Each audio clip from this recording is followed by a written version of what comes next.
What's up guys, it's your favorite Kiwi coach. Today we're going to be talking about pressure in the feet and what we see a lot of players doing right now currently in Japan, and then how we're going to help them fix it. So the first part, let's talk about what we're typically seeing here in Japan. So there's been basically a myth that's been going on that you want to set up with all your pressure, or you can kind of think about pressure as basically the amount of force or the amount of pressure you're putting into the ground, right? But they've been taught to put it pretty much on the balls of the feet, almost to the toes, right? So what we tend to see with players that do that in setup is either in the backswing they start falling off of the golf ball like this and come out of their front bend, and then they start going awry from there. Or we tend to see them maybe possibly stay there and then back away on the downswing, right?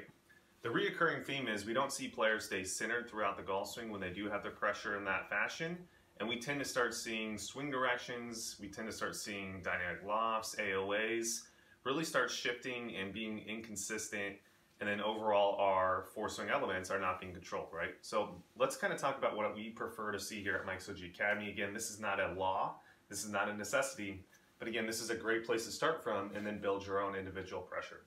So from here at setup, what I prefer to see, in terms of my toe to heel distribution for pressure, we want to see something that's around 50-50, right? So if I was like this, that probably means I have close to 100% pressure on my toes. That's not where we want to start off from, right? Because we're probably going to have a hard time finding our balance on the backswing. We're most likely going to either teeter off back this way, or we're going to stay out on those toes. Again, that same thing, probably we're going to come out of our front bend on the downswing.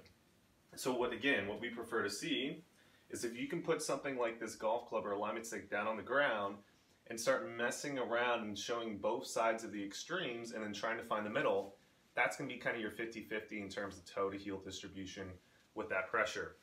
Now the second part to this in terms of setup is we got to talk about our lead to trail foot pressure distribution at setup.